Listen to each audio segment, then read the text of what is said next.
नमस्कार दोस्तों, मैं देहाती नितिन और आप देख रहे हैं हमारा डिजिटल प्लेटफॉर्म पोस्टमैन।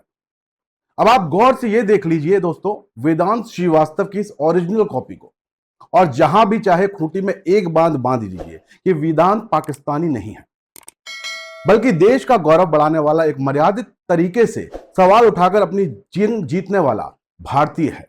आज शायद बड़का पत्रकार बाबू को अपनी उस पोस्ट पर पछतावा हो रहा होगा जिसमें उन्होंने 12वीं के इस छात्र को पाकिस्तानी करार देने की कोशिश की थी।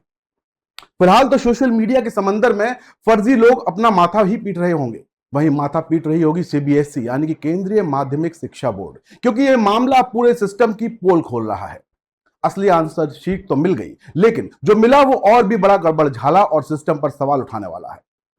सोचिए हमारे देश में चल क्या रहा है भैया, कभी नीट तो कभी सीबीएसई, बिजली, पानी, शिक्षा और स्वास्थ्य, हर जगह जहां देखो वहां अंधेर मचा हुआ है। लेकिन किसी को कोई फर्क नहीं पड़ता, क्योंकि कहने में अच्छा लगता है कि हम विश्व गुरु हैं। तो चलिए कहते रहिए, लेकिन पहले वेदांत की नई और असली कॉपी के साथ खड़े हो रहे सवालों की पहेली को सुलझा लीजिए, क्योंकि अब सवाल पूरे सीबीएसई के एक सिस्टम पर है जिस पर यह संस्था गर्व करती है। तो सुनिए, दरअसल हुआ यह कि सीबीएसई की नई डिजिटल मूल्यांकन प्रणाली में छात्र वेदांत श्रीवास्तव को गलत कॉपी देने का मामला सामने आया। बाद में बोर्ड ने अपनी गलती भी मानी, फिर छात्र को सही कॉपी लौटा दी गई। पर सोशल मीडिया पर जब इस सही कॉपी के स्क्रीनशॉट वायरल हुए तो ये इशारा कर रहे हैं कि कॉपियों की जांच मैनुअल तरीके से हुई है, यानी पेन मार्किंग से की गई है, जो डिजिटल प्रणाली की विश्वसनीयता पर सवाल खड़े करता है। मतलब कहानी में असली ट्विस्ट तो अब आया है, क्योंकि जब वेदांत ने सही कॉपी के सोशल मीडिया पर स्क्रीनशॉट डाले तो उसने पूरे देश को चौंका दिया। आप देखिए इन तस्वीरों को, जो साफ साफ इशारा कर रही हैं कि जनता के भारी आक्रोश और फजीहत के प्रकोप से बचने के लिए सीबीएसई ने इस छात्र की कॉपी को कंप्यूटर पर नहीं बल्कि गुपचुप तरीके से पारंपरिक लाल स्याही वाले पेन यानी मैनुअली तरीके से चेक किया है। हद है यार, देश में कैसे लोग पढ़ा रहे हैं और कैसे फ्यूचर बना रहे हैं। अगर ये सच नहीं तो जवाब दीजिए, या फिर नए गोलमोल में लग जाइए। जितना दिमाग गोलमोल करने में लगाते हैं आप लोग, उतना अगर ठीक से काम करने में लगाएं तो शायद ये गलतियां ही ना हो। चेक करने से मान लिया था कि गलती हुई है तो कोई बड़ी बात नहीं, आप छोटे नहीं हो गए। गलतियां होती हैं, लेकिन उसे सुधारने के बजाय दूसरी गलती करना महापाप है, अपराध है, और शिक्षा जैसे साधनों में ये बर्दाश्त के लायक नहीं। क्योंकि वेदांत ने सोशल मीडिया पर जब अपनी सही आंसर शीट की तस्वीरें साझा की तो डिजिटल मूल्यांकन का दम भरने वाले सीबीएसई की कलई खुल गई। तस्वीरों में साफ दिख रहा है कि नीली लाइनों वाली ओरिजिनल आंसर शीट पर परीक्षक ने जगह जगह लाल पेन से टिक लगाए हैं, नंबरों पर मैनुअली गोले बनाए हैं और स्लैशेस खींचे हैं।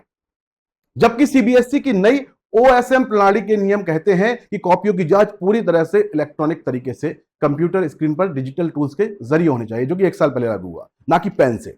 जैसा कि आप देख सकते हैं कि इंडियन एक्सप्रेस की एक रिपोर्ट में भी यह सवाल उठाया गया है कि छात्र की कॉपियों पर सीधे पेन से किए गए फिजिकल मार्किंग पारंपरिक मूल्यांकन विधियों पर हूबहू मिलते हुए हैं, जो बोर्ड के अपने ही डिजिटल दावों के विरोधाभास को उजागर करते हैं।